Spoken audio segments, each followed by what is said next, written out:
blizzard didn't just bite, it devoured. Deep in the frozen heart of the whispering spine forest, a young woman named Ada was on the verge of death. Cast out starving and hunted, she had nothing left to give. But then she heard it a cry. A lone wolf cub cornered by starving rogues. She had a choice: run and survive another day, or use the one secret she had, a forbidden magic that would drain her very life to save him. She chose the cub, and as the darkness pulled her under, she was found. Not by a savior, but by the most feared wolf in the world, Kael the Alpha King. And he had just found his son. The cold of the forest was more than just a chill. It burrowed into the bones, seeking the last warmth to extinguish. For Ada there was little warmth left. She was a rogue, the lowest of the low in the snow. Her pack, the Mount Ridge pack, had cast her out 3 weeks ago. Their alpha, a brutal man named Ronan, had declared her a drain on resources. Too small, too weak. Her wolf too frail, and she ate food that could feed stronger warriors. The final straw had been her curse, a secret she'd kept hidden until it betrayed her. Now her ribs were a cage beneath her thin, tattered coat. Hunger had long since surpassed pain. It was now a dull, hollow ache that consumed her. She stumbled, her worn boot catching on a hidden root beneath the snow. She fell forward, catching herself on hands that were cracked and blue. She didn't have the strength to cry. A howl split the air, sharp and desperate. It wasn't the usual call of a pack hunt. It was the sound of terror. Ada's first instinct, honed by weeks of survival, was to run. To hide. Whatever was happening, it was dangerous. But then a second sound followed, a high-pitched yelp, the unmistakable cry of a cub in distress. It was close, just beyond a thicket of frost-covered pines. "It's not your problem, Ada." Her mind screamed at her to move, to find shelter, to conserve the last few calories she had. "You can't even save yourself. How can you save anyone else?" But the yelp came again, followed by 2 deep, menacing growls. Ada's feet, against every command from her brain, moved. She pushed through the low-hanging branches, her heart a frozen lump in her chest. The scene was stark. In a small clearing, 2 large, mangy rogues' fur, matted with ice and blood, their eyes burning with desperate, half-mad hunger, had backed a small cub against a rock face. The cub was beautiful, a creature of silver and moonlight, its fur pristine against the grime of its attackers. It snarled bravely, its tiny milk teeth bared, but it trembled so hard it could barely stand. The larger rogue, a scarred brute with one milky eye, snapped its jaws, missing the cub's throat by an inch. Before Ada could think, she grabbed a heavy frozen branch from the ground. "Get away from him," she shrieked, her voice thin and reedy in the wind. The 2 rogues whipped around, their starved attention, which had been solely focused on the cub, now fixed on her. They were bigger than her, stronger. And in their eyes she saw something far worse than hunger. They were killers. The one-eyed rogue growled, a low vibration that shook the air. Fresh meat and an appetizer. It muttered, lunging. Ada wasn't a fighter. She was a healer, but desperation gave her a brief burst of frantic adrenaline. She swung the branch, connecting with the side of the rogue's head. It yelped in surprise more than pain, but it stumbled. The second rogue took the opening, circling around her. Ada scrambled back, trying to keep herself between the predators and the cub. The silver cub huddled behind her legs, whimpering. "Run," she screamed at it. "Go find your mother." But the cub just pressed closer to her, as if she were its only hope. The one-eyed wolf lunged again. Ada tried to raise the branch, but she was too slow. The rogue's claws, sharp and black, raked across her chest. She screamed as the force sent her flying backward. She hit the rock face, her head cracking against the stone. Black spots danced in her vision. The branch flew from her numb fingers. The 2 rogues advanced, no longer cautious. They knew she was finished. The one-eyed rogue snapped at her throat, and she rolled its teeth, clamping down on her shoulder instead.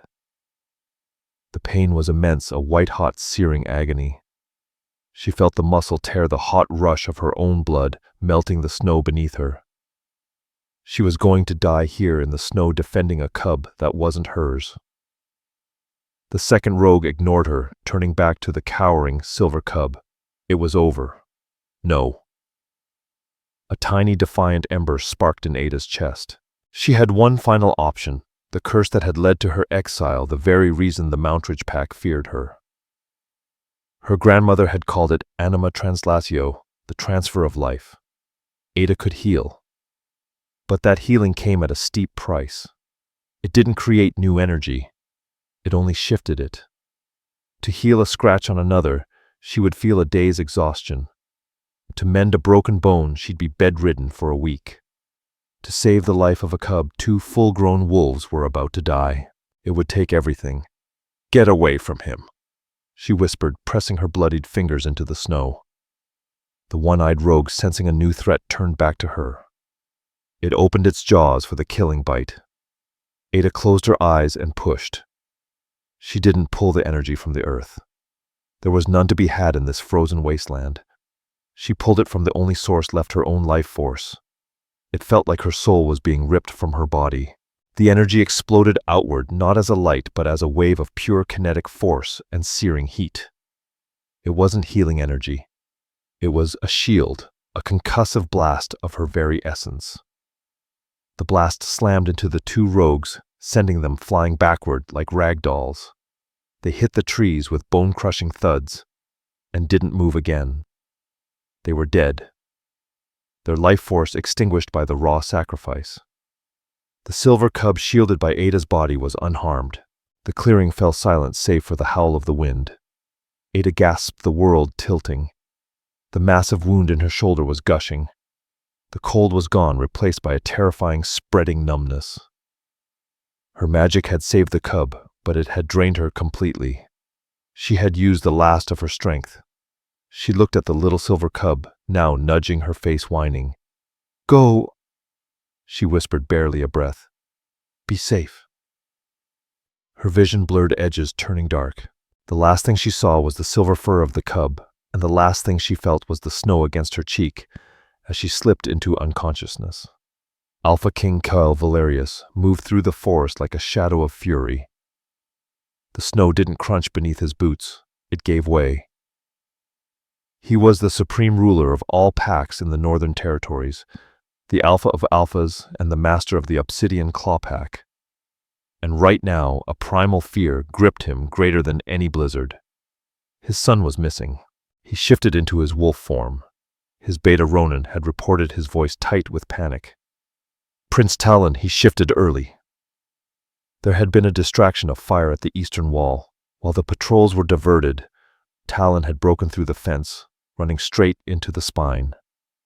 His 5-year-old son, who shouldn't have been able to access his wolf form for another 2 years, had been frightened by the fire and chaos.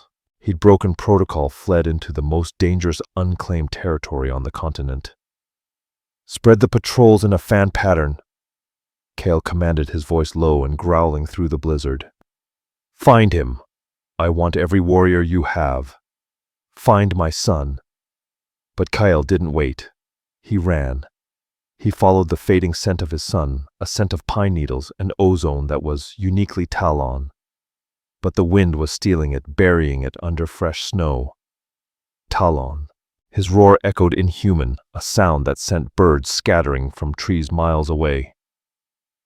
He had been tracking for over an hour, his fear mounting into a soul-crushing dread. The Whispering Spine was a rogue territory filled with starving rogues who wouldn't hesitate to kill a lone cub, especially the Alpha King's son. Then he found it: blood. A lot of blood. And beneath it, the scent of his son, sharp with terror. And something else, a strange electric tang in the air. Like lightning strike and burnt lavender, Kael's speed became a blur. He burst through a thicket of pines into a small snow-filled clearing. The sight that greeted him stopped his heart. 2 dead rogues, their bodies twisted and broken against the trees. Talon, in his small, perfect silver wolf form, whimpering and covered in blood. And a woman. She was collapsed, half buried in a snowdrift. She was small, dressed in rags, and her scent was faint, diluted by the cold. But he caught it rogue. His hand instinctively went to the hilt of the massive silver-lace blade he carried. His law was absolute. Rogues found in obsidian claw territory were to be executed on sight. This one was clearly in league with the two dead ones. She had tried to help, but the scene was wrong. The blood covering his son. It wasn't Talon's. Talon ran to him, yelping, and Kyle scooped him up, shifting his gaze from the dead rogues to the woman. She was bleeding heavily from a massive bite wound on her shoulder. The snow around her was stained crimson. The blood on Talon was hers.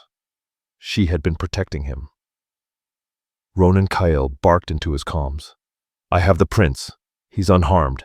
I'm at my coordinates. I also have a situation. 2 rogue combatants deceased, and 1 unidentified female rogue barely alive." Talon squirmed in Kale's arms, whining, and jumped back into the snow. He ran to the unconscious woman and began licking her face, nudging her as if trying to wake her. "Talon, get away from her!" Kale commanded, his voice sharp. Talon growled. His own son, his 5-year-old cub, growled at him, the Alpha King. Kale stood frozen, his small silver body placed protectively over the woman's chest. Talon bared his teeth at his father. Kale was stunned into silence. What in the hell had happened here? He approached cautiously. The woman was pale as the snow, her breathing so shallow it was nearly non-existent. She was dying. The electrical smell, strange and sharp, came from her. It was the scent of whatever unnatural force had killed the 2 rogues. He knelt, his gaze clinical. He had to know if she was a threat. He reached out a gloved hand and pushed the matted, frozen hair from her face. The moment his skin, even through the leather, brushed her icy cheek, it happened. A jolt like 1,000 volts of lightning shot up his arm and exploded in his chest. His wolf, a beast of iron and shadow that hadn't stirred for another in 5 years, rose up and roared a single impossible word inside his skull. "Mate." Kyle recoiled, as if he'd been struck. He stared at the half-dead rogue, his mind struggling to process the information. No, it was impossible. His mate Isabella, Talon's mother, had died 5 years ago. A wolf only gets 1 mate. The moon goddess was cruel, but she wasn't this cruel. To link him, the king, to a dying, magic-wielding, packless rogue. Ronan and 2 other warriors burst into the clearing, weapons drawn. "Alpha King, we—" They stopped, taking in the scene, the dead rogues, the prince growling at his father, and the Alpha King kneeling over a bleeding woman, shock plastered across his face. Sir Ronan asked cautiously. Cowell didn't hear him. His eyes were locked on the woman's wound. It was deep and ragged. She should already be dead from blood loss. "She saved me." Papa came a small voice. Kael looked down. Talon had shifted back to his human form, small, silver-haired, with his father's fierce green eyes. He was shivering, but he didn't move from his spot, his small hands clutching the woman's torn coat. "They were bad wolves," Talon whispered, tears freezing on his cheeks. "She fought them. She made them go boom, and then she fell asleep. Kael's world, built on law, order, and control, shattered. His son was alive because of this woman. This woman was a rogue. This woman was dying, and his wolf was screaming at him, a desperate, agonizing howl. Our mate is dying. Save her. Save her." He ripped off his heavy winter cloak, trimmed with obsidian wolf fur, and wrapped it around her frail body. He lifted her as if she weighed nothing. She was so light. Ronan Kale said, his voice terrifyingly calm. "Get the prince back to the pack house. Warm him. Lock down the estate. Find out who set that fire." "And the woman?" Alpha Ronan asked, confused. "Do we detain her?" Kale looked at the woman in his arms, her head lolling against his chest. Her scent, lavender and lightning, was already sinking into him, calming the frantic beast clawing at his insides. "No," Kale said, his voice absolute. She is not a prisoner. He started walking, moving faster than his warriors, heading directly for the pack hospital. She is my guest. Ada woke to the smell of antiseptic and the muted beeping of a machine. Her first sensation was confusion. Her second pain, a dull, throbbing ache in her shoulder. A vast improvement from the searing pain she remembered. Ada tried to move, but her limbs felt like lead. Slowly, she cracked her eyes open. She wasn't in the snow anymore. She was in a sterile white room, the bright light stinging her eyes. An ivy line was taped to her hand, pumping clear liquid into her veins. She was clean. Someone had bathed her. She was dressed in a soft cotton gown. Her memories rushed back: the cold, the rogues, the silver cub, the surge of her magic. She had died. She was sure of it. Was this an afterlife? She's awake. The voice was deep and resonant, carrying an authority that sent an instinctual shiver down her spine. She turned her head. Sitting in a chair in the corner of the room was a man. He was massive, built like a mountain, broad-shouldered, and radiating an aura of raw power that made the air feel thin. His simple black sweater and dark pants fit him like armor. His hair was as black as a raven's wing, and his eyes, piercing forest green, were fixed on her, cold and calculating. This was an alpha. No, not just an alpha. This was the alpha. Where am I? Ada whispered, her throat raw. You're in the Obsidian Clawpack Hospital. His voice was flat. You're alive because my healers are the best in the world. He stood and walked to her bedside, looming over her. Ada had to fight the urge to shrink away. His presence was overwhelming, pressing down on her like a physical weight. Who are you? He demanded. It wasn't a question. It's an order. Ada Vance, she stammered. Exiled from the Mountridge Pack 3 weeks ago. Why? He asked, his eyes narrowing. I was weak, she whispered. A drain on resources. He continued, his tone sharp. You killed 2 fully grown rogue warriors. That's not weak. Ada flinched. I don't know what happened. I just wanted to protect the cub. The cub. Kyle repeated, his voice lowering. That's my son, Prince Talon. Ada's blood ran cold. She had saved the Alpha King's son. A rogue like her had touched royal blood, and the penalty for that was death. Her act of salvation was unforgivable by pack law. I didn't know, she whispered, tears welling in her eyes. I swear. I just heard him cry. I didn't, she began, but he cut her off. What did you do to those rogues? He asked, his gaze relentless. What was that energy? I don't know, she answered, her voice weak. But Kyle knew. Don't lie to me, girl, he growled, the air crackling with his alpha power, demanding her submission. I'm Alpha King Kelvin Valerius. I can smell the magic on you. It's the same power that nearly killed you. His eyes darkened. You're dying. My mother, the head healer, says your life force is unraveling. What did you do? He demanded. But before Ada could answer, the door burst open. Talon, the small silver-haired boy she had seen in the forest, ran into the room, now dressed in warm pajamas. He scrambled onto Ada's bed before Kyle could stop him. Ignoring his father completely, Talon carefully hugged Ada's waist, burying his face in her side. You're awake, he chirped, beaming up at her. I knew you would be. Kyle's hard expression faltered, a flicker of something complex, pain, confusion, tenderness, passing through his eyes as he looked at his son. Talon, Kyle said, his voice softer but still firm. Get off the bed. Our guest is injured. No, she's warm, Talon insisted. Snuggling closer, I missed her. An older woman entered the room, her silver hair matching Talon's, her green eyes identical to Kyle's. She wore the white coat of a healer. This had to be his mother, Maeve. Kyle, leave the girl be, Maeve said, her voice sharp. You're interrogating my patient. Her heart rate is erratic. She turned to Ada, her gaze softened. You, my dear, are a medical miracle and a mystery. You used a phenomenal amount of energy, she continued. It's like you tried to empty your own soul. She saved me, Grandma Talon whispered. Talon said, his voice muffled by the blanket. Maeve smiled, ruffling her grandson's hair. Yes, darling, she did. Maeve's gaze returned to Kael. The council is demanding a word with you.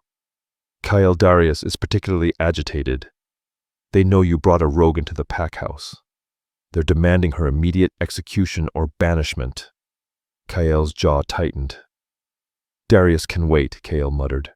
He won't, Maeve said sternly. You are the king, but they are your council. They see a rogue who by some dark magic killed 2 wolves and was found with the prince. They're building a narrative and your silence is feeding it. Ada watched the exchange, her heart pounding. Terror crept in her worst nightmare, unfolding before her eyes. Council execution, she whispered to herself. Oh, I'll leave. Ada whispered, trying to sit up. The movement sent a bolt of pain through her shoulder. She cried out, collapsing back onto the pillows. You will do no such thing, Kael commanded. Talon looked up at his father, eyes wide. You can't let them hurt her. Pop her. She's good. She's my friend. Talon's voice was small but firm. Kael looked at his son, then at Ada, then at his mother. The weight of his crown was heavy, visible on his brow. He was trapped. His law demanded her death. His son demanded her safety. His wolf, an uncontrollable force he was violently suppressing, was snarling at him, demanding to stake its claim and kill anyone who dared to even look at her. The mate bond. He could feel it, a thin thrumming golden thread, trying to latch onto his soul, but it was weak, just like her. If she died, it would die. The thought left an acidic taste in his mouth. No one will harm her, Kael said, his voice leaving no room for argument. He looked at Maeve. Keep her alive. Use whatever resources you need. He turned his gaze back to Ada, his eyes cold and piercing like chips of green ice. You are not a guest, he said, his voice distant and formal, an armor for the turmoil beneath. You are not a prisoner. You are a patient. Under my personal protection, you will not leave this room. You will speak to no one but me or my mother. Do you understand, Ada, trapped between the king's fury, the council's hatred, and the prince's adoration? Could only nod, a silent captive in the Alpha King's cage. 200 miles away in the desolate, wind-swept peaks of the Serpent's Tooth Mountains, Vera received the news. She survived. The messenger, a nervous rogue, reported, bowing low. The healers of the Obsidian Claw Pack stabilized her. Vera shattered the glass in his hand. She what? She roared. Vera was no ordinary rogue leader. She was Kael's greatest failure. 5 years ago, Vera had been Kael's beta, his most trusted friend, his brother in all but blood. But when Kael's mate Isabella died in childbirth, Kael had retreated, consumed by grief. Vera had seen that as weakness. She saw a king unfit to rule. She had staged a coup challenging Kael for the throne. She had lost.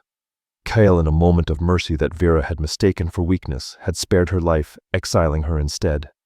For 5 years, Vera had stewed in her hatred, gathering an army of the dispossessed, the exiled, and the bloodthirsty.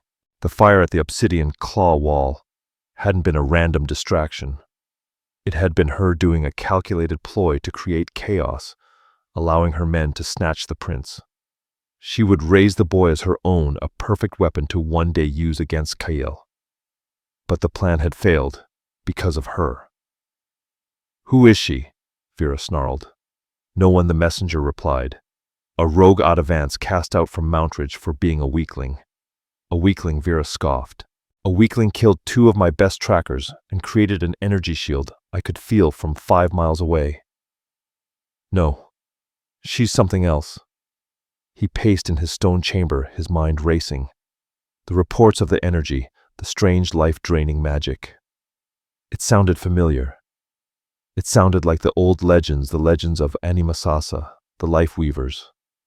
A bloodline of healers so powerful they could give and take life, a line thought to be extinct for 1,000 years. If this girl was one of them, she was more valuable than the prince. She was a weapon that could make him invincible. She's with Kael now. Vera mused, a slow, predatory smile spreading across his face. He'll be trying to figure out what she is. He won't see her as a weapon. He'll see her as a threat, even if he thinks I'm hiding. He's wrong. He's just handed me the key to his front door. Vera turned to her messenger. Contact our asset inside the obsidian claw, the she-wolf Naya. Yes. Naya had been his pawn for years, a high-ranking warrior in Kael's guard. She was ambitious, bitterly in love with the Alpha King, and despised Isabella, his late mate. Naya had been furious when Kael didn't choose her as his new mate. Her jealousy was a tool Vera had sharpened to a razor's edge. Tell Naya the plan has changed, Vera ordered. Kidnapping the boy is no longer the priority. I want the girl. I want her alive, but if she can't be extracted, I want her erased. Kael cannot be allowed to bond with her. He cannot be allowed to wield that power. Back in the Obsidian Claw Hospital, Ada was slowly regaining her strength. Maeve's treatments, combined with nutrient-rich food, were working. But her real healer was Talon. The little prince was her constant shadow. He spent hours in her room showing her his toys, telling her about his papa, and sometimes curling up in his small silver wolf form at the foot of her bed. He was a bright, joyous light in the terrifying darkness of her situation. Kael was a different story. He visited every day, his presence always preceding a spike in Ada's heart rate. He was cold, distant, and official. He asked her questions about her past, her pack, her family, but he never asked about her magic again. And he never ever mentioned what his wolf had screamed at him in the woods. He was fighting the mate bond with every fiber of his being. He couldn't accept it. A rogue, a weakling, a leech, as her old pack had called her. He was a king. He needed a strong lunar, a warrior, a politician, not a broken bird. But his wolf was losing control. He found himself ordering the kitchens to make her the richest broths. He assigned his most loyal warrior, Jace, to stand guard outside her door. Not, he told himself, to keep her in, but to keep the angry council members out. One evening he was in her room, standing by the window, his back to her. "The council, once you're gone," he said, his voice quiet.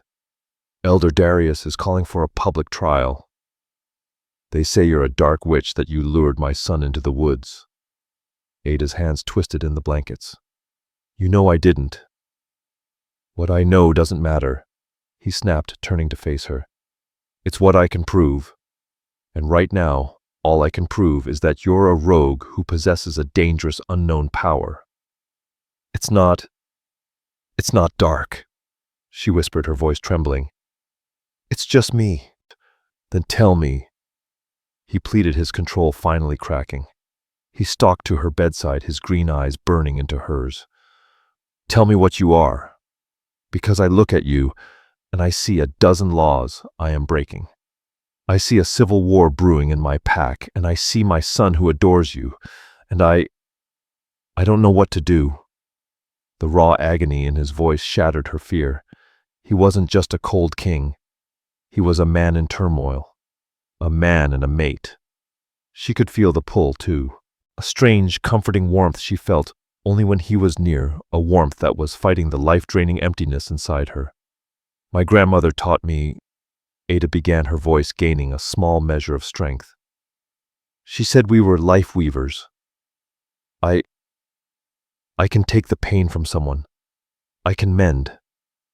But it costs me. It takes my energy. I was exiled because I tried to save a warrior who was gored by a bear. I saved him, but he was in a coma for a day, and I was bedridden for a month. They said I stole his life. They called me a leech. They drove my grandmother out, and she died in the cold. I swore I'd never use it again. But when I saw those rogues and that little cub, I didn't know what else to do, so I pushed. I gave it everything I had left. Kyle stared at her, his expression unreadable. He had heard the legends. Life weavers. They didn't just transfer their own life. They were conduits. They could transfer life from anything, from the earth, from an enemy, or from a willing donor. Darius was wrong. She wasn't a dark witch. She was a miracle. A sacrificial one. Before Kyle could speak, a new scent hit his nose, sharp chemical wrong. It was coming from the hallway. He spun around as Jace, his guard, burst into the room, his face pale. Alpha. It's Naya. She's in the hall. She said she was bringing a message from the council. Kyle's eyes flickered to the IV bag hanging by Ada's bed. The clear liquid wasn't clear. A faint milky substance was swirling at the bottom, just beginning to mix. Get my mother. Now Kyle roared. He turned back to Ada. Her eyes were wide with confusion. What's wrong? Poison, Kyle snarled. At that exact moment, the poison hit her heart. Ada gasped, her hand flying to her chest. Her eyes rolled back in her head and she began to convulse. The hospital room descended into chaos. Maeve, Kyle's mother, burst in her face, a mask of professional fury. What is it? She demanded. The IV. Kyle roared, ripping the needle from Ada's arm. Naya, he growled. It was Naya. Maeve rushed to Ada's side. The convulsions had stopped, but what followed was worse, a deathly stillness. The heart monitor, which had been screeching, flatlined into a single terrifying tone. She's in cardiac arrest, Maeve shouted, starting compressions. What was in the bag? Kyle grabbed the IV bag, sniffing it. The chemical tang was sharp. Wolfsbane concentrated and silver nitrate. It's burning her from the inside out. I can't fight this. Maeve's voice was strained as she worked. The wolfsbane I can counteract, but the silver is binding to her blood, to her unique energy. It's too weak to fight it. She's already drained, Kyle. She's gone. No. The word was a guttural growl. He watched his mother try to revive the small, frail woman who had saved his son. The woman who had confessed her deepest secret to him. The woman his very soul was screaming for. Mate, our mate, do not let her die. The words echoed in his mind, amplified by his wolf. Get out, Kyle ordered. Kyle, don't be a fool. It's over. Maeve pleaded, tears in her eyes. I said, get out, Kyle roared, his alpha power exploding in the room, slamming the door shut and rattling the glass. Maeve stumbled back, shocked by the force of his command. He was alone with her. The monitor's single unbroken tone was the only sound. He looked at her, so pale, so still. This was his fault. He had brought her here, made her a target in his home. He had been so focused on fighting the bond, fighting his own laws, that he had failed to protect her. He had lost one mate to the fates. He would not lose another to the treachery of his own pack. You are not dying. He whispered, his voice rough with an emotion he hadn't allowed himself to feel in 5 years. I forbid it. He knew what he had to do. It was forbidden. It was madness. It would tie him to her, a rogue, in front of his entire pack's prying senses. It would be a political and personal inferno. He didn't care. He placed his hands on her, one on her heart, one on her forehead. He could feel the last flickering ember of her life drowning in the silver poison. He closed his eyes and pulled on the mate bond. That thin golden thread he had been resisting. He poured his own energy into it, forcing it to life. And then he bit her. He sank his teeth into the juncture of her neck and her wounded shoulder, marking her, claiming her, forging the final unbreakable link of the mate bond. It was an explosion. Ada's back arched off the bed with a strangled scream. Kyle roared as his alpha power, his very life essence, flooded her system. It was a torrent of molten gold, a tidal wave of pure concentrated life. Outside the room, the entire pack felt it. Every wolf from the lowest omega to the highest warrior stumbled as the power of their alpha king surged. He was claiming a mate. He was forcing a bond. For Ada, it was agony and ecstasy. Kyle's power was like wildfire roaring through Ada's veins. It met the silver nitrate poison and burned it away. It was a battle inside her body with her new mate's power as her only champion. She could feel his strength, his rage, his love, a desperate possessive love that had been locked away until this very moment. For Kyle, it was a revelation. He could feel her. He felt the remnants of her own magic, the beautiful, selfless lavender and lightning. He felt the pain she'd endured from the rogues, her starvation, her isolation, her terror. And he felt the tiny, stubborn ember of her will to survive. He poured more of himself into her, anchoring her, healing, binding her to him. The heart monitor, which had been silent, suddenly screeched, the steady rhythm breaking into a frantic pounding. Beep, beep, beep, beep, beep. Kale pulled back, breathing heavily, his fangs dripping. Ada's eyes flew open. They were no longer dull and frightened like the eyes of a rogue. They were bright, blazing, filled with the golden light of his power. She gasped a deep, shuddering breath, her hand flying to the mark on her neck. It was already healing, a swirl of silver and gold pulsing with power. She looked at him, not with fear, but with a dazed, profound recognition. "You," she whispered. Mikhail confirmed, his voice roaring. The door flew open. Darius stood there, his face purple with rage, flanked by two of his council lackeys, and Jace, who looked torn. Behind them, the hallway was filling with shocked pack members. "What is the meaning of this, Valerius?" Darius bellowed. You marked her. You marked her, a rogue witch. You will address her as Lunar." Kale snarled, moving to stand between the council and Ada. He was a king defending his throne. "She is my mate." "This is an abomination," Darius shouted. "You have defiled your bloodline. You have spat on the memory of Isabella. The pack will not stand for this." "The pack will stand with me," Kale countered, his voice dropping to a lethal, quiet tone. "And with my Lunar, the one who saved your future alpha, the one who was just poisoned by a traitor in your council's circle, Naya." Darius's face paled. "Naya. That's a lie, Jace. Find Naya. Bring her to the Great Hall." "Now," Kyle said, his voice laced with ice as he looked at Darius. "We have more than one traitor to deal with." He turned back to Ada, his expression softening for a fraction of a second. He offered her his hand. She was weak, trembling, but she was alive. She was thrumming with his power. She placed her small hand in his. His large, calloused fingers closed around hers. "It seems our quiet recovery is over, my Lunar." Kale said the title, a promise and a threat. "Can you stand?" "I can," Ada said. And to her own surprise, her voice didn't waver. The bond was singing through her veins, giving her a strength she had never known. "Good," Kyle said, pulling her to his side, "because the war just began." The great hall of the obsidian clawpack house was a cavern of stone and shadow, built to intimidate.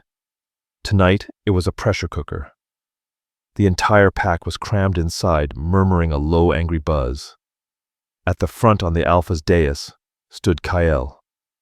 At his side, wrapped in one of his cloaks, stood Ada. She was terrified, but the new bond was a living thing inside her. She could feel Kyle's steely resolve, his cold fury, and beneath it, a thrumming, protective warmth directed at her. It made her stand taller. In the center of the hall, held between two warriors, was Naya. Her arrogant demeanor was gone, replaced by a sullen terror. "Naya of the House of Thorn," Kyle's voice boomed, silencing the crowd. "You stand accused of the attempted murder of my mate, the Lunar Ada. How do you plead? She is not my Lunar." Naya shrieked, finding her voice. "She is a rogue, a leech. He has dishonored us all. He has forgotten his true mate, Isabella." "My bond with my late mate is not your concern," Kyle said, his voice deadly. "Your treachery is. You poisoned her. You acted in concert with an enemy of this pack. She's lying, Darius shouted from the crowd. There is no proof. I have all the proof I need, Kale said. He nodded to Jace, who produced a small, sealed vial of the same milky substance. Found in her quarters, Alpha Jace. Stated along with maps of the pack house and patrol routes. Naya's eyes went wide. She knew she was trapped. He made me, she screamed, lunging against her guards, her finger pointing not at Kyle, but at the main door. He's coming. He's coming for all of you. Who? Kyle demanded. Vera Thorne. Naya laughed a wild, unhinged sound. You thought he was rotting in the mountains. He's been here all along. He has an army. He sent me to get the boy. When that failed, he sent me to kill the witch. He knew she was a life weaver. He didn't want you to have her. A cold dread settled over the hall. Vera Thorne, the exiled Beta. The name was a curse. As if summoned by her words, the pack's warning siren blared a deep, resonant horn signaling an attack. A warrior burst through the doors, bleeding from a cut on his head. Alpha. The western lift is under attack. The pack members scrambled, shouting in fear. Silence. Kale's roar shook the very stones. Warriors to your posts. Jace with me. Maeve, get Talon and Ada to the safe room. Now no. Ada said, her voice firm, despite the fear in her eyes. Kale stopped, turning to her in disbelief. What did you say? I'm not hiding, she said, her voice shaking but resolute. She clutched the bond, drawing strength from it. I am your mate. I am a life weaver. I am not a coward. I will not hide in a bunker while our pack is fighting. Darius looked at her stunned. Kyle stared at her, a fierce pride swelling in his chest, overshadowing his fear for her. This was not the broken bird he had found in the snow. This was a queen. Then stay by my mother's side, he commanded. The hospital will be the rallying point for the wounded. You, he said, looking at her with urgency. You do what you were born to do. Heal them. But Ada... Kyle gripped her chin, his green eyes burning into hers. Do not drain yourself. You are not alone anymore. You pull from me. Do you understand? From me? From the pack. We are your strength now. She nodded, her heart swelling. Good, he said, his voice softening for a moment before the resolve returned. He kissed her quick and public, a declaration in front of their entire world. Now we fight. The battle was brutal. Vera had spent 5 years planning this. His rogues were disciplined, led by warriors, exiled from other packs, killers who knew pack tactics. Kyle was a storm of fury on the battlefield. He shifted into his wolf, a massive obsidian beast, tearing through the rogue lines. But for every rogue he brought down, 2 more took their place. Vera had brought an army. The hospital was quickly overwhelmed. Wounded warriors were dragged in, and Ada, with Maeve at her side, went to work. I don't know how Ada panicked, as a warrior bled out from a stomach wound. Yes, you do, Maeve said, pressing Ada's hands to the wound. You are his Lunar now. You are connected to all of us. Don't push your life. Pull the packs. Ada closed her eyes. She reached out, not just to Kale, but to the thrumming network of lives she was now bonded to. She felt them, thousands of threads of light. She gently pulled on that ambient energy and channeled it into the wounded man. The wound stitched itself, closing under her hands. The warrior's breathing evened out. Ada didn't even feel tired. She felt invigorated. She moved to the next star, and the next, a conduit of the pack's collective strength. Outside, the tide was turning. Kyle and Vera finally met in the center of the training grounds, a circle of quiet violence at the heart of the chaos. Kyle, Vera sneered, shifting back to his human form. He was scarred larger than Kyle remembered, his eyes wild. You've gone soft, mating a leech. You defile Isabella's memory. You will not speak her name, Kyle snarled. shifting as well. They circled each other, blades drawn. They clashed. It was a fight of brothers, two men who knew each other's every move. But Vera was fueled by 5 years of hate. Kyle was fighting for his home, his son, and his new mate. Vera was a dirty fighter. She threw a handful of powdered silver into Kyle's eyes, blinding him. Kyle roared in pain, and Vera seized the moment, sinking a silver-laced dagger deep into his side. Kyle dropped to one knee, his vision swimming, the silver burning through him. "The pack dies with you, King," Vera spat, raising her blade for the killing blow. In the hospital, Ada screamed. She felt the bond tear. Kyle's pain, the searing agony of the silver flooded her. "He's dying. He's dying." "Ada, no," Maeve shouted as Ada bolted from the hospital. She ran onto the battlefield, ignoring the chaos around her. She saw Kyle on his knees, and Vera standing over him, sword raised. "No," Ada screamed. Vera paused, turning to her with a grin. "The little witch. Come to watch your new mate die." Ada didn't stop. She ran, her mind focused on one thing. She reached Kyle, pushing herself between him and Vera just as the blade swung down. The blade never landed. Ada, standing over her fallen mate, her hand held out, had become a creature of light. When she had run from the hospital, she hadn't just been running on her own power. She had become the focal point of the entire pack bond. Every warrior, every healer, every cub hiding in the safe room, their collective energy, their fear, their rage, and their loyalty to their alpha, all of it poured into her. And she, the life weaver, was the conduit. The power didn't just stop Vera's blade. It ripped it from her hand and sent her flying backward. What is this?" Vera stammered, scrambling to her feet. Ada didn't answer. She placed her hands on Kyle's wound, but she didn't just heal him. She empowered him. She took the roaring strength of the obsidian claw pack and mainlined it directly into her alpha. Kyle roared as the silver was violently expelled from his wound, his flesh knitting back together, stronger than before. He rose to his feet, his eyes glowing with golden power that matched Ada's. He was no longer just an alpha king. He was a god. "This," Ada said, her voice echoing with 1,000 voices, "is the power of a pack." She turned her attention to Vera. Vera was a focal point of darkness. She had no pack, only followers held by fear. Ada could feel her life a greedy, selfish thing. She held out her hand. "And this is what we do to those who threaten our family." She didn't push life into her. She pulled. Vera screamed. It was a horrific, draining sound. She didn't die, but her strength, her power, her very essence as an alpha was ripped from her. She collapsed, aging decades.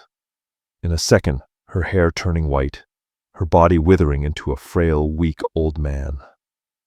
The raw power Ada took from her she channeled, using it to send a wave of healing energy over the battlefield, strengthening her pack's warriors and stunning the remaining rogues. The rogues, seeing their leader broken and the Alpha King rising like a phoenix, threw down their weapons. The siege was broken. Silence fell over the training grounds. The entire pack, wounded and weary, stared at the small woman who stood beside their empowered king, her hands still linked with his. Kyle pulled Ada into his arms, burying his face in her hair. "You," he whispered, "you saved us." The bond pulsed between them, a symphony of relief, love, and absolute awe. "We saved each other," she whispered, her power receding, leaving her landing on him, but no longer drained. Darius, the old grizzled elder, walked forward, his face ashen. He stopped before them, and in an act that shocked the entire pack, he dropped to one knee. "My Lunar," he said, his voice thick with emotion. "I was wrong. You are not a curse. You are the greatest blessing the goddess has ever given us." One by one, the warriors, the healers, and the council members knelt. They bowed not just to their king, but to their new queen. Kale raised his voice. "Vera Thorne, you are sentenced to the cells of silence, where you will live Out your days as the weakling you truly are." He then looked at the kneeling pack. "Rise, rise and see your lunar." He took Ada's hand and held it high. "For 5 years, this pack has been strong, but we have been grieving. We've been led by an alpha, without a heart. Today, Adavance, my mate, my lunar has healed us. She is the life weaver, and she is our queen." A roar went up from the pack, a sound filled with loyalty, victory, and joy. Later that night, in the king's chambers, Ada stood on the balcony, gazing out at the mended wall. Kael came up behind her, wrapping his strong arms around her waist, pulling her back against his chest. "You're not cold?" he asked. "No," she whispered, leaning into his warmth. "I don't think I'll ever be cold again." "I was a fool," he murmured into her hair. "I was so afraid of the bond of losing, of what the pack would think." "I almost lost you, but you didn't," she said, turning in his arms to face him. She touched the new mark on her neck. "You saved me, Kael. You saved me, Ada," he replied, his green eyes soft. "You saved my son. You saved my pack. You saved my soul." A small missile launched itself at their legs. "And me. You saved me." Talon, in his pajamas, beamed up at them. Kael laughed, a deep, rich sound that Ada had never heard before. He swooped down and lifted Talon, settling him on his hip. The three of them, Kael, Ada, and Talon, stood together, a perfect, complete family. The starving rogue who had used her last strength to save a cub had never dreamed of this. She had become the heart of the most powerful pack in the world, and the mate of the king who had once been her captor and was now unequivocally her home. And there you have it, the story of Ada the rogue who became a queen, and Kael the king who learned to love again. From the frozen edge of death in the whispering spine forest, a new family was forged in magic battle and an unbreakable bond. Ada had thought her curse was a weakness, but it turned out to be the very strength her new pack and her new mate needed to become whole. Hit that like button, share this video with a friend who loves werewolf stories, and most importantly, subscribe to the channel and ring that bell. It lets me know you want more and you'll never miss an update. What part was your favorite? Let me know in the comments below.